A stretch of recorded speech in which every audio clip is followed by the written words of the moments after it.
Olá pessoal, tudo bem? Sejam bem-vindos a mais um vídeo e dessa vez eu quero contar a história que eu ouvi de Clóvis de Barros, que para quem não conhece é um filósofo da atualidade e que eu gosto muito da sua abordagem, onde ele mistura uma linguagem popular com um conteúdo filosófico bem bacana.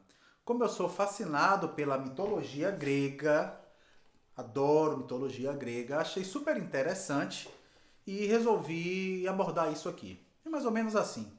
Na mitologia, Homero escreveu a Odisseia. E a Odisseia é a aventura de Ulisses. Ulisses é o rei de uma cidade chamada Ítaca, na Grécia.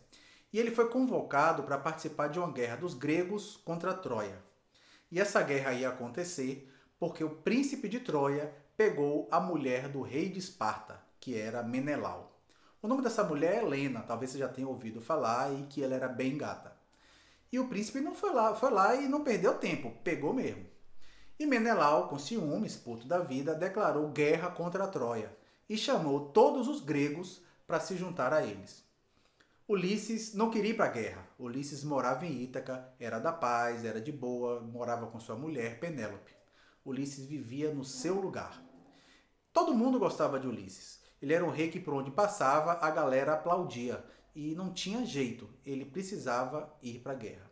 Só que Menelau estava pirado, convenceu todos os reis gregos a participar dessa vingança contra os troianos. Como dizemos lá na Bahia, ele garrou ódio do príncipe. E aí Ulisses foi para a porra da guerra. Ulisses lutou nessa guerra por 10 anos. E durante todo esse tempo, os troianos estavam ganhando a guerra. Os gregos estavam tomando um cacete violento. E aí Ulisses teve uma ideia, que vocês já devem ter ouvido falar também, que foi construir o famoso cavalo de Troia, que era um cavalo gigante de madeira, oco por dentro, e que ali ficariam escondidos os soldados. Troia aceitou o presente, achando que era uma espécie de mostrar que eles venceram de fato a guerra. E durante a noite, quando estava todo mundo dormindo, os soldados saíram de dentro do cavalo e tocaram terror na cidade e venceram a guerra. Então Ulisses volta para casa como herói. Só que durante a guerra, Ulisses fez uma merda. Ele furou o olho do filho de Poseidon, deus dos mares. E meu amigo, ele furou o olho do filho do deus dos mares. E aí não prestou. Pense como Poseidon ficou puto. E resolveu sacanear Ulisses. E atrasou a vida dele para voltar para casa por 10 anos. Bom, Poseidon era o cara, né? Deus dos mares na Grécia, não seria fácil enfrentar eles. Então Ulisses foi parar numa ilha de uma deusa chamada Calipso, que era uma deusa muito gata, peitão, bundão, pernão, corpão, e tinha umas ninfas até com uma pegada meio paniquete como ajudantes. Ou seja, a ilha era praticamente irresistível.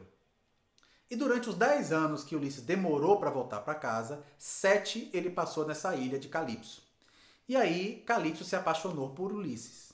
E Ulisses queria cair fora, mas Calipso tentava de todas as formas seduzir Ulisses, naquele lugar paradisíaco que era aquela ilha.